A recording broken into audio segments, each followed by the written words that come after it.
versículos 3 y 4 dice, en el nombre del Padre, del Hijo, del Espíritu Santo: y traigamos el arca de nuestro Dios junto a nosotros, porque desde el tiempo de Saúl no hemos hecho caso de ella.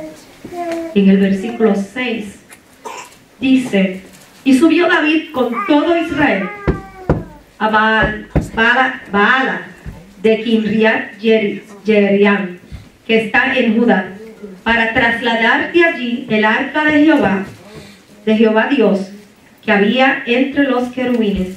Y mi versión es distinta, por si acaso, sobre la cual su nombre es invocado. Y llevaron el arca de Dios de casa de Abinadab en un carro nuevo, y Usa y Ahío guiaban el carro. Dice la palabra: David y todo Israel se regocijaban delante de Dios con todas sus fuerzas, con cánticos, arpas, salterios, tamboriles, címbalos y trompetas.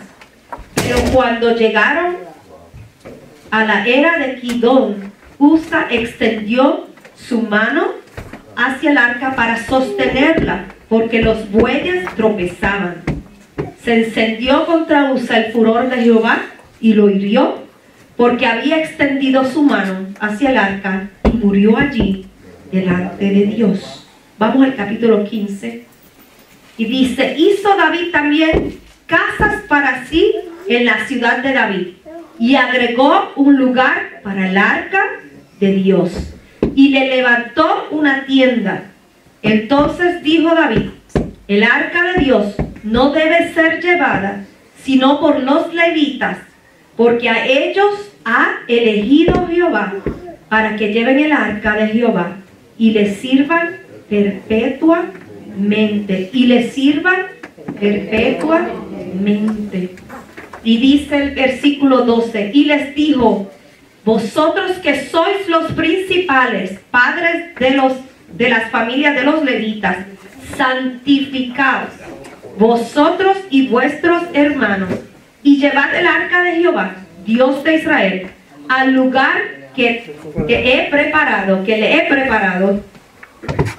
pues por no haberlo hecho así vosotros la primera vez, Jehová nuestro Dios nos quebrantó, por cuanto no le buscamos según su ordenanza.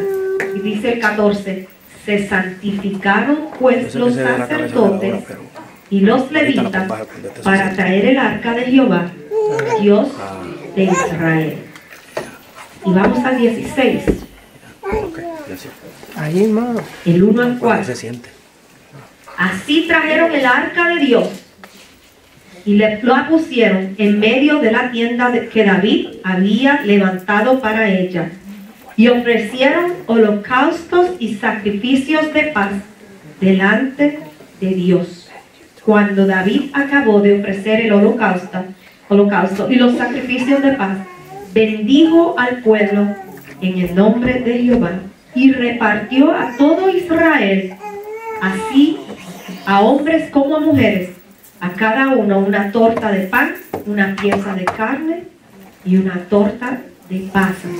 Puso delante del arca de Jehová ministros de los levitas, para que recordaran, confesaran y alabaran a Jehová, Dios de Israel.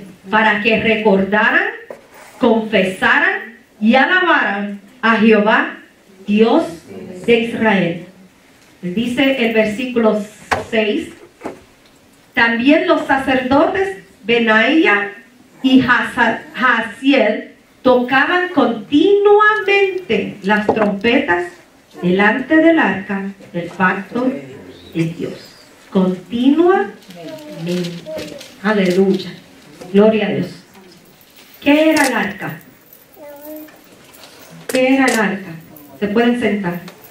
El arca era el trono visible de Dios que guió a los israelitas a través del desierto. ¿Se acuerdan allá en el Éxodo, donde Dios le da instrucciones a Moisés de cómo hacer el arca. Ahí iban guardados los rollos, las tablas de las leyes, el callo de Aarón, la vara de Aarón iba guardado ahí también. Y había unas instrucciones bien específicas para construir. Tenía unos querubines en oro y todos sabemos que habla de que estaba dividido con unas telas y los sacerdotes tenían que limpiarse y hacer holocausto. Y venía una llama y venía una nube de noche, ¿verdad que sí? De día la nube y la llama. Y todo eso está en el Éxodo, toda esa explicación. Quiero hablarles hoy de la presencia del Señor, de avivando nuestra pasión. De esa llama azul que mencionaba el domingo pasado, que es la que calienta perfectamente, que tiene la temperatura perfecta. De esa llama que debe arder en nosotros. La llama, esa pasión con la temperatura perfecta. Amén. Amén. Amén. Quiero que abran su corazón, que estén atentos al oído del Señor. Nosotros en estos 3 días que estuvimos en Ohio, me mencionaba la hermana Carmen que no prendí el televisor. Aproveché para hacer un retiro personal, ¿verdad? A lo que el pastor estaba en sus exámenes. No prendí televisor en el hotel, todo bien. El primer día fue puro silencio, porque en mi casa hay tanto ruido todo el tiempo que hace falta el silencio de mí cuando para poder oír la voz del Señor, ¿verdad que sí? Puro silencio, solamente en el pasillo se oía la gente limpiando. Y leí toda esta historia, iba de un lado para el otro, del éxodo de la crónica y empapándome de esto, porque a mí me apasiona, como otras veces lo he dicho, el Viejo Testamento. Me encanta ir, como uno puede ir hasta Samuel y encontrar de lo mismo en crónicas y en éxodo y habla de lo mismo y todo se relaciona. Y pude leer un libro y estar en comunión con el Señor todo ese tiempo. Y el segundo día solamente puse música cristiana de alabanza, puse la misma canción, como por 6-7 horas corrida. No cambié de canción, solamente esa. Y para tener ese momento de intimidad con el Señor. Y vine renovada de mente y de espíritu. Les decía a mi jefa, mind and soul are in good shape, body is in progress. Así que el cuerpo está en progreso. Pude descansar por lo menos, aleluya. Y gracias a Dios me siento mejor. Pero ese tiempito delante de la presencia de Dios es bien importante. A veces vivimos una vida tan agitada entre el trabajo, en casa con los muchachos, corriendo por todos lados. No hay ese lugar escondido que uno puede. Siempre hay alguien buscando a uno para algo. ¿Verdad? Y Dios nos invita a buscar ese lugarcito escondido. Sea que uno tenga que salir de la casa y buscar ese espacio para tener intimidad con el Señor. Y eso era lo que David buscaba. El corazón de David buscaba ser agradable al Señor, tener esa intimidad con el Señor. Dice que la llama que se posaba entre los querubines de oro significaba la manifestación de la presencia de Dios. Y sabemos que Dios es omnipresente, ¿verdad? Está en todos lados. Pero de esa manifestación, de esa gloria, es algo especial, algo único, algo que te llena, que uno debe buscar esa presencia única con el Señor. Dios está siempre con nosotros, pero es algo más, ese algo más que te acerca al Señor, esa intimidad preciosa delante del Señor, esa presencia de Dios, esa gloria de Dios se llama Shekinah, la Shekinah de Dios. Eso es lo que tenemos que buscar para nuestra vida. Donde quiera que esa gloria se manifestaba, había bendición. Si leemos en Crónica y en Samuel, cuando ellos fallaron llevando el arca, la dejaron en casa de una persona que se llamaba Obed. Sabemos que Usa murió, pero ¿por qué murió? Porque no siguieron las directrices que estaban en el Éxodo. Dios había dado unas direcciones específicas. El arca no se podía tocar porque estábamos contaminados y tenía que ser con unos tubos y llevarla. Los levitas solamente la podían llevar en los hombros. Y Usa, leímos que metió la mano contaminado y murió. Porque a veces queremos arreglar un problema, ¿verdad? Así, de momento, algo se presenta y en vez de ir a buscar la dirección del Señor, ¿qué tenemos que hacer? Mira, esto es como que está fallando un poquito. metemos la mano y dañamos las cosas, ¿verdad que sí? Pero dice que David, la Biblia dice que después David buscó dirección. ¿Qué salió mal? ¿Por qué salió mal? ¿Por qué murió él? Él estaba apenado porque ellos estaban siguiendo las direcciones del rey. Porque el rey les había dicho, ¿qué hicimos mal? Y David buscó la presencia del Señor, habló con los que sabían de los rituales religiosos de ese tiempo. Y le dijeron, no, es que los levitas eran los que tenían que traerlo. Así que David, como leímos, se preparó, les dijo a todos que se santificaran, dio directrices específicas, siguiendo lo que Jehová había dicho para trasladar el arca. Y la pudieron trasladar. Cuando pasó esto de Usa, la dejaron en la casa de Obed. Y Obed fue bendecido. Porque Obed no fue tonto. Obed dijo, espérate, si este murió, yo no quiero morir.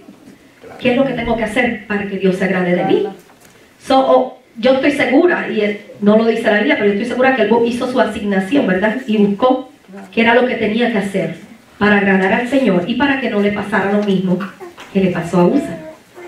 Y dice la Biblia que su familia fue bendecida. Él prosperó en ese poquito tiempo que tuvo esa arca ahí. Él, Obed y su familia, su ganado, todo lo que él tenía. Dios lo bendijo, lo prosperó. Porque él hizo lo correcto delante del Señor. Siguió lo que el Señor quería que hiciera. Siguió las directrices del Señor. Así que la manifestación de Dios, porque sabemos que el arca significa la manifestación de Dios, el Shekinah, la gloria de Dios, trae bendición a la casa, ¿verdad que sí? Trae bendición a nuestra vida. La intimidad con Dios traerá bendición, pero la búsqueda de la bendición no siempre trae a su alrededor la intimidad con Dios. Trabalengua, ¿verdad que sí? ¿Qué quiere decir eso? Que la intimidad con Dios sí trae bendición, pero cuando buscamos la bendición primero, en vez de la intimidad primero, ¿verdad? Ahí las cosas se dañan, ¿verdad que sí? No es lo mismo buscar la bendición, eso no nos va a traer la intimidad con Dios, es buscar la intimidad con Dios y eso, por consecuencia, nos trae la bendición.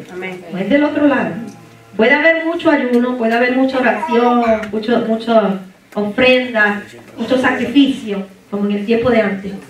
Pero si no había intimidad con el Señor, ¿vieron los primeros versículos, los dos primeros versículos que le leí? Que Saúl dejó abandonada el arca. ¿Qué le pasó al rey Saúl? ¿Verdad? La gracia de Dios se fue de él. Pero si vemos ahí qué pasó, él dio de lado la presencia de Dios. La echó a la pérdida, la dejó abandonada. No la buscó, no la restauró, no dijo al pueblo, vamos a restaurar la presencia de Dios en medio de nosotros. Él buscó su bendición, su triunfo con su pelea con los filisteos, querer ser engrandecido, el oro, la plata, pero no buscó la intimidad con el Señor. Y dice la Biblia que David, que está conforme al corazón de Dios, porque la Biblia lo dice, buscó primero restaurar intimidad con Dios. Y Dios le había prometido todo, y él pudo haberse recostado de eso, pero David buscó primero su intimidad con Dios.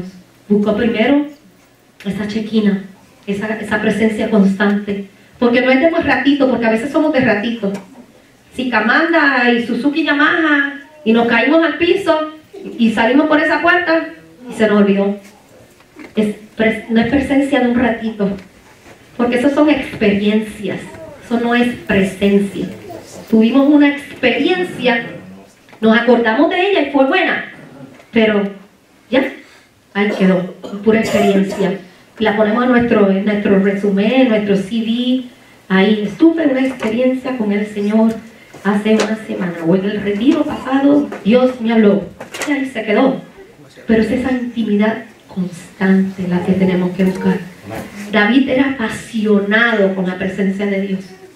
Él sentía pasión, y eso es lo que a veces nos falta, esa pasión, ese compromiso, y el pastor no le gusta usar compromiso, ¿verdad? Él dice disponibilidad, ¿verdad? Pero yo digo compromiso. Ese compromiso con el Señor, porque se está comprometido. Cuando Gia que se comprometió con Antonio, ¿ah? que están haciendo planes, hay un compromiso, hay un tú ahora te debes a él se debe a ti, ¿verdad que sí? Ese compromiso es el que hay que hacer con el Señor. Porque si nos comprometemos con el Señor para casarnos con el Señor, vamos a tener una intimidad con el Señor, ¿verdad que sí? Vamos a ser uno con el Señor. Lo que a él le duele, a mí me duele. Lo que a mi marido le duele, a mí me duele. Las lágrimas de mi marido son mis lágrimas, porque somos uno, ¿verdad que sí? Y entonces lo que el Señor quiere para nosotros, esa es la intimidad, que lo que a Dios le duele, lo que le pasa al de al lado y le duele, que a nosotros nos duela también. Que cuando Él se goza, nosotros nos gozamos. Eso es intimidad, ser uno. La única cosa que rodeaba la presencia de Dios en el tabernáculo de David, en la carpa que él hizo, eran los adoradores que ministraban 24 horas, 7 días a la semana. No había break ahí. El turno era permanente. A ti te toca de 7 a 3, el otro de 3 a 11 y de 11 a 7. Era constante. No había... Era todo el tiempo adorando. Todo el tiempo. ¿Y cómo nosotros podemos hacer eso? Fregando, adorando. Con una musiquita o como sea. En el trabajo, yo que tengo tanto entra y sale en mi oficina, yo tengo mi radio, a veces pongo Radio Redentor de Puerto Rico o algo, música cristiana que me mantenga en esa comunión, que mi espíritu esté recibiendo, aunque yo esté atendiendo a alguien y tengo que estar hablando, pero mi espíritu está ahí recibiendo y conectándose. Cuando esa persona se va, yo puedo seguir adorando al Señor. Es una adoración constante. Y aunque no hay excusa de que estamos en el trabajo, que estamos en la escuela, que estamos en esto, eso no es excusa. Podemos estar manejando algo, pero nuestro espíritu tiene que estar en esa conexión con el Señor. Usted sabe que eso lo hicieron por 36 años. 36 años. Yo le dije a mi esposo, calcúlame cuántos son 365 por 36. 13.140 días en adoración. 13.140 días en pura adoración todo el tiempo. Adorando al Señor. Los levitas adoraban al Señor, porque eso mantenía la presencia de Dios todo el tiempo ahí. Y el que pasaba, porque como era una carpa, era abierto, no había velos. Acuérdense después en el Nuevo Testamento el velo se rasgó cuando Jesús murió por nuestros pecados. En el tabernáculo de David no había velo, era pura presencia del Señor. Y el que pasaba, no le quedaba más remedio. Yo estoy segura que se contagiaba con eso.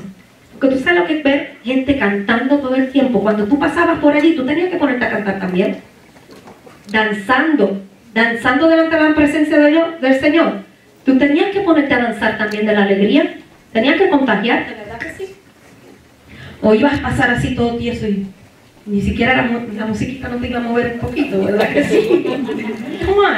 Por eso estaba esa adoración. Yo me imagino a David, yo cuando leo estas cosas, yo cierro los ojos y me imagino lo que puede haber estado pasando. Yo me imagino a David escribiendo los salmos y mirando por la ventana de su cuarto.